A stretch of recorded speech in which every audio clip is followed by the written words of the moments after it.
El fabricante de ataúdes. No vemos cada día ataúdes, del mundo canas de decrepitud. Derzabín los últimos enseres del fabricante de ataúdes Adrián Prohorov se cargaron sobre el coche fúnebre, y la pareja de rocines se arrastró por cuarta vez de la Basmanaya a la Nikitinskaya, calle a la que el fabricante se trasladaba con todos los suyos. Tras cerrar la tienda, clavó a la puerta un letrero en el que se anunciaba que la casa se vendía o arrendaba, y se dirigió a pie al nuevo domicilio. Cerca ya de la casita amarilla, que desde hacía tanto había tentado su imaginación y que por fin había comprado por una respetable suma, el viejo artesano sintió con sorpresa que no había alegría en su corazón. Al atravesar el desconocido umbral y ver el alboroto que reinaba en su nueva morada, suspiró recordando su vieja casucha donde a lo largo de 18 años todo se había regido por el más estricto orden. Comenzó a regañar a sus dos hijas y a la sirvienta por su parsimonia, y él mismo se puso a ayudarlas.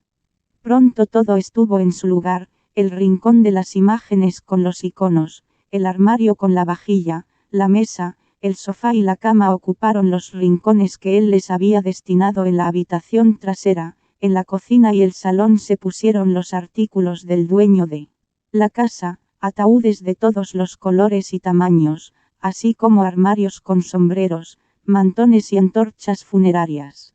Sobre el portón se elevó un anuncio que representaba a un corpulento Eros con una antorcha invertida en una mano, con la inscripción: aquí se venden y se tapizan ataúdes sencillos y pintados, se alquilan y se reparan los viejos. Las muchachas se retiraron a su salita. Adrián recorrió su vivienda, se sentó. Se sentó junto a una ventana y mandó que prepararan el samovar. El lector versado sabe bien que tanto Shakespeare como Walter Scott han mostrado a sus sepultureros como personas alegres y dadas a la broma, para así, con el contraste, sorprender nuestra imaginación. Pero en nuestro caso, por respeto a la verdad, no podemos seguir su ejemplo y nos vemos obligados a reconocer que el carácter de nuestro fabricante de ataúdes casaba por entero con su lúgubre oficio. Adrián Prohorov por lo general tenía un aire sombrío y pensativo. Solo rompía su silencio para regañar a sus hijas cuando las encontraba de brazos cruzados mirando a los transeúntes por la ventana, o bien para pedir una suma exagerada por sus obras a los que tenían la desgracia o la suerte, a veces, de necesitarlas. De modo que Adrián, sentado junto a la ventana y tomándose la séptima taza de té, se hallaba sumido como de costumbre en sus tristes reflexiones. Pensaba en el aguacero que una semana atrás había sorprendido justo a las puertas de la ciudad al entierro de un brigadier retirado. Por culpa de la lluvia muchos mantos se habían encogido, y torcido muchos sombreros. Los gastos se preveían inevitables, pues las viejas reservas de prendas funerarias se le estaban quedando en un estado lamentable. Confiaba en resarcirse de las pérdidas con la vieja comerciante Triúgina, que estaba al borde de la muerte desde hacía cerca de un año. Pero Triúgina se estaba muriendo en Razguliai, y Prohorov temía que sus herederos, a pesar de su promesa, se ahorraran el esfuerzo de mandar a por él hasta tan lejos y se las arreglaran con la funeraria más cercana. Estas reflexiones se vieron casualmente interrumpidas por 3 golpes francmasones, 3, en la puerta. ¿Quién hay?, preguntó. ¿Quién hay?, preguntó Adrián. La puerta se abrió y un hombre en quien a primera vista se podía reconocer a un alemán sano entró en la habitación y con aspecto alegre se acercó al fabricante de ataúdes. «Excúseme, amable vecino», dijo aquel con un acento que hasta hoy no podemos oír sin echarnos a reír, «perdone que le moleste. Quería saludarlo cuanto antes. Soy zapatero, me llamo Gottlieb Schultz, y vivo al otro lado de la calle, en la casa que está frente a sus ventanas. Mañana celebro mis bodas de plata y le ruego que usted y sus hijas vengan a comer a mi casa como buenos amigos». La invitación fue aceptada con benevolencia. El dueño de la casa rogó al zapatero que se sentara y tomara con él una taza de té, y gracias al natural abierto de Gottlieb Schultz, al poco se pusieron a charlar amistosamente. ¿Cómo le va el negocio a su merced?, preguntó Adrián. Contestó Schultz, ni mal ni bien. No puedo quejarme. Aunque, claro está, mi mercancía no es como la suya, un vivo puede pasarse sin botas, pero un muerto no puede vivir sin su ataúd. Tan cierto como hay Dios, observó Adrián. Y, sin embargo, si un vivo no tiene con qué comprarse unas botas, mal que le pese, seguirá andando descalzo. En cambio, un difunto pordiosero, aunque sea de balde, se llevará su ataúd. Así prosiguió cierto rato la charla entre ambos. Al fin el zapatero se levantó y antes de despedirse del fabricante de ataúdes, le renovó su invitación. Al día siguiente, justo a las 12, el fabricante de ataúdes y sus hijas salieron de su casa recién comprada y se dirigieron a la de su vecino. No voy a describir ni el caftán ruso de Adrián Prohorov, ni los atavíos europeos de Akulina y Daria, apartándome en este caso de la costumbre adoptada por los novelistas actuales. No me parece, sin embargo, superfluo señalar que ambas muchachas llevaban sombreritos amarillos y zapatos rojos, algo que sucedía solo en ocasiones solemnes. La estrecha vivienda del zapatero estaba repleta de invitados, en su mayoría alemanes artesanos con sus esposas y sus oficiales. Entre los funcionarios rusos se encontraba un guardia de garita, el finés Yurko, que, a pesar de su humilde grado, había sabido ganarse la especial benevolencia del dueño. Había servido en este cargo de cuerpo y alma durante 25 años, como el cartero de Pogorelsky. 4. El incendio del año 12 que destruyó la primera capital. 5. De Rusia, devoró también la garita amarilla del guardia. Pero tan pronto como fue expulsado el enemigo, en el lugar de la garita apareció una nueva, de color grisáceo, con blancas columnillas de estilo Dori, Gionko, y Yurko volvió a ir y venir junto a ella con su seguro y su coraza de arpillera.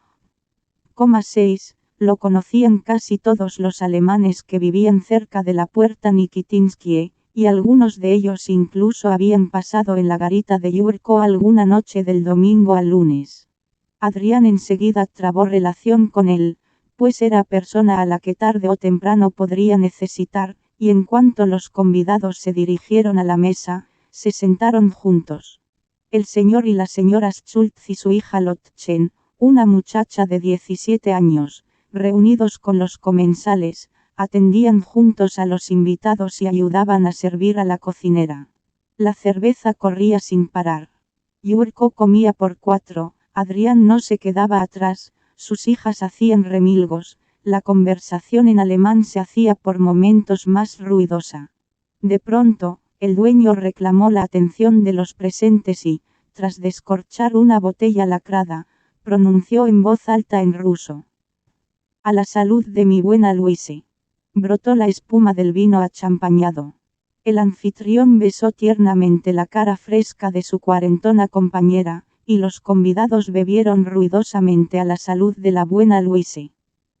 «A la salud de mis amables invitados», proclamó el anfitrión descorchando la segunda botella.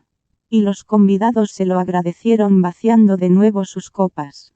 Y uno tras otro siguieron los brindis, bebieron a la salud de cada uno de los invitados por separado, bebieron a la salud de Moscú y de una docena entera de ciudades alemanas, bebieron a la salud de todos los talleres en general y de cada uno en particular, bebieron a la salud de los maestros y de los oficiales.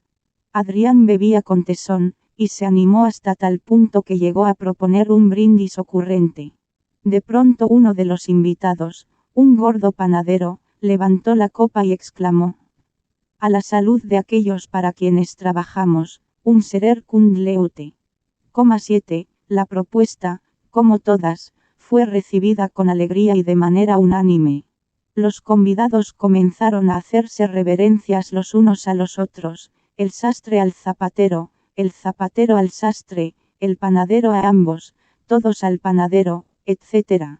Yurko, en medio de tales reverencias recíprocas, gritó dirigiéndose a su vecino: «¿Y tú? Hombre, brinda la salud de tus muertos. Todos se echaron a reír, pero el fabricante de ataúdes se sintió ofendido y frunció el ceño. Nadie lo había notado, los convidados siguieron bebiendo, y ya tocaban a vísperas cuando empezaron a levantarse de la mesa. Los convidados se marcharon tarde y la mayoría chispados. El gordo panadero y el encuadernador, cuya cara parecía envuelta en encarnado codobán, 8, llevaron del brazo a Yurko a su garita, observando en esta ocasión el proverbio ruso. Hoy por ti, mañana por mí. El fabricante de ataúdes llegó a casa borracho y de mal humor. Porque, vamos a ver, reflexionaba en voz alta. ¿En qué es menos honesto mi oficio que el de los demás? Ni que fuera yo hermano del verdugo. ¿Y de qué se ríen estos herejes? ¿O tengo yo algo de payaso de feria? Tenía ganas de invitarlos para remojar mi nueva casa, de darles un banquete por todo lo alto. Pero ahora, ni pensarlo. En cambio voy a llamar a aquellos para los que trabajo, a mis buenos muertos. ¿Qué dices, hombre?, preguntó la sirvienta que en aquel momento lo estaba descalzando. ¿Qué tonterías dices? Santiguate. Convidar a los muertos. ¿A quién se le ocurre? ¿Cómo hay Dios que lo hago? Prosiguió Adrián. Y mañana mismo. Mis buenos muertos, les ruego que mañana por la noche vengan a mi casa a celebrarlo, que he de agasajarles con lo mejor que tenga. Tras estas palabras el fabricante de ataúdes se dirigió a la cama y no tardó en ponerse a roncar. En la calle aún estaba oscuro cuando vinieron a despertarlo. La mercadera Triúgina había fallecido aquella misma noche y un mensajero de su administrador había llegado a caballo para darle la noticia. El fabricante de ataúdes le dio por ello una moneda de 10 kopecks para vodka, se vistió deprisa, tomó un coche y se dirigió a Razguliai. Junto a la puerta de la casa de la difunta ya estaba la policía y, como los cuervos cuando huelen la carne muerta, deambulaban otros mercaderes. La difunta yacía sobre la mesa, amarilla como la cera, pero aún no deformada por la descomposición. A su alrededor se agolpaban parientes, vecinos y criados. Todas las ventanas estaban abiertas, las velas ardían, los sacerdotes rezaban. Adrián se acercó al sobrino de Triúgina, un joven mercader con una levita a la moda, y le informó que el féretro, las velas, el sudario y demás accesorios fúnebres llegarían al instante y en perfecto estado. El heredero le dio distraído las gracias, le dijo que no iba a regatearle el precio y que se encomendaba en todo a su honesto proceder. El fabricante, como de costumbre, juró que no le cobraría más que lo justo y, tras intercambiar una mirada significativa con el administrador, fue a disponerlo todo. Se pasó el día entero yendo de Razguliai a la puerta Nikitinsky y de vuelta, hacia la tarde lo tuvo listo todo y, dejando libre a su cochero, se marchó andando para su casa. Era una noche de luna. El fabricante de ataúdes llegó felizmente hasta la puerta Nikitinsky. Junto a la iglesia de la Ascensión le dio el alto nuestro conocido Yurko que, al reconocerlo, le deseó las buenas noches. Era tarde. El fabricante de ataúdes ya se acercaba a su casa, cuando de pronto le pareció que alguien llegaba a su puerta, la abría y desaparecía tras ella. ¿Qué significará esto? Signo de interrogación derecho, pensó Adrián. ¿Quién más me necesitará? ¿No será un ladrón que se ha metido en casa? ¿O es algún amante que viene a ver a las bobas de mis hijas? Lo que faltaba.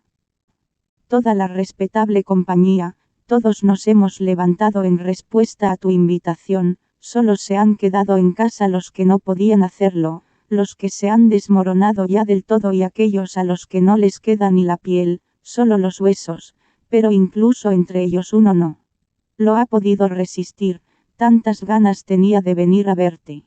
En este momento un pequeño esqueleto se abrió paso entre la muchedumbre y se acercó a Adrián. Su cráneo sonreía dulcemente al fabricante de ataúdes. Jirones de paño verde claro y rojo y de lienzo apolillado colgaban sobre él aquí y allá como sobre una vara, y los huesos de los pies repicaban en unas grandes botas como las manos en los morteros. «No me has reconocido, Prohorov», dijo el esqueleto. «¿Recuerdas al sargento retirado de la guardia Piotr Petrovich Kurilkin, el mismo al que en el año 1799 vendiste tu primer ataúd, y además de pino en lugar del de roble?» Dichas estas palabras, el muerto le abrió sus brazos de hueso, pero Adrián, reuniendo todas sus fuerzas, lanzó un grito y le dio un empujón. Piotr Petrovich se tambaleó, cayó y todo él se derrumbó. Entre los difuntos se levantó un rumor de indignación, todos salieron en defensa del honor de su compañero y se lanzaron sobre Adrián entre insultos y amenazas. El pobre dueño, ensordecido por los gritos y casi aplastado, perdió la presencia de ánimo y, cayendo sobre los huesos del sargento retirado, se desmayó. El sol hacía horas que iluminaba la cama en la que estaba acostado el fabricante de ataúdes.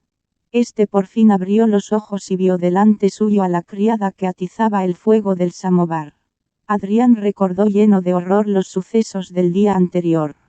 Triúgina, el brigadier y el sargento Kurilkin aparecieron confusos en su mente. Adrián esperaba en silencio que la criada le dirigiera la palabra y le refiriese las consecuencias del episodio nocturno. «Se te han pegado las sábanas, Adrián Prohorovich», dijo Aksinia acercándole la bata. «Te ha venido a ver tu vecino el sastre, y el de la garita ha pasado para avisarte que es el santo del comisario. Pero tú has tenido a bien seguir durmiendo y no hemos querido despertarte. Y de la difunta Triúgina no ha venido nadie». «¿Difunta? ¿Es que se ha muerto? Serás estúpida. ¿O no fuiste tú quien ayer me ayudó a preparar su entierro?» «¿Qué dices, hombre? ¿Te has vuelto loco, o es que aún no se te ha pasado la resaca? ¿Ayer qué entierro hubo? Si te pasaste todo el día de jarana en casa del alemán, volviste borracho, caíste redondo en la cama y has dormido hasta la hora que es, que ya han tocado a misa». «No me digas», exclamó con alegría el fabricante de ataúdes. «¿Cómo lo oyes?», contestó la sirvienta.